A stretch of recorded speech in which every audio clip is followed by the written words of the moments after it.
Good afternoon, young man. What is your name? I'm Gopal and Gregor, sir. Gopal, I have your application here in my hand. Today is your final interview for admittance into the University School of Sustainable Technology and Innovation. Are you ready for the case question, Gopal? Yes, sir. Okay, Gopal, here is the prompt.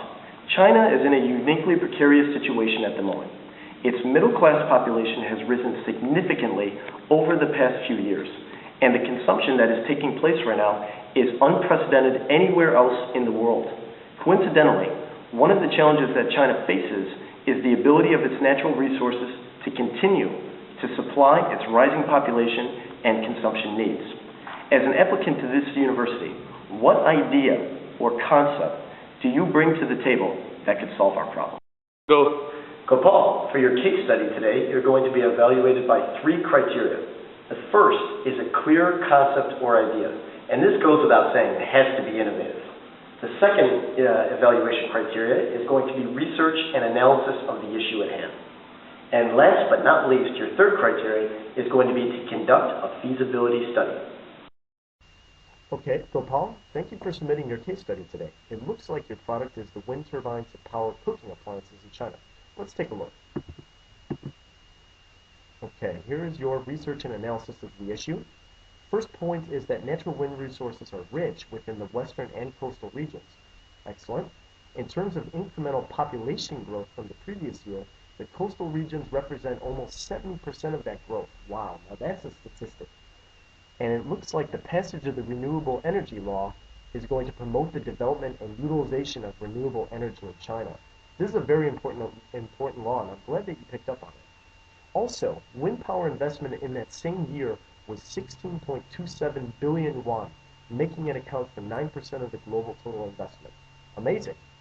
And also, under the Kyoto Protocol, China's renewable wind energy initiatives are being funded by the Clean Development Mechanism program.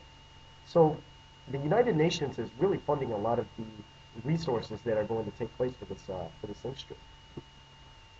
Next, it looks like the idea for Chinese innovation. Okay, great. You fulfilled the second criteria.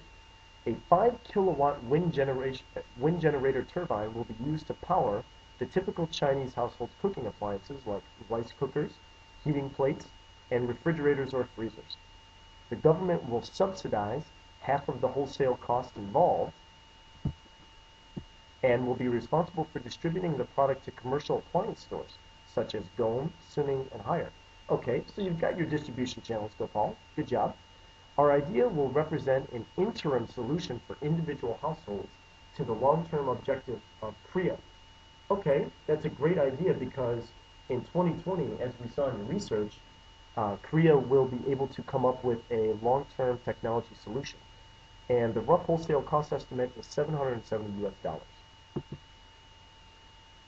Now last is the feasibility analysis chart. Okay, so the question that we are trying to answer today is the household wind turbine a feasible product for China? And you have 5 sub-questions that answer this overall question. The first being, can consumers afford the cost of this product? The second being, are there sufficient natural wind resources available to power the product? The third being, does China have the technological capabilities to produce this product? The fourth, are there any legal or statutory requirements that would prohibit clean energy innovation in China?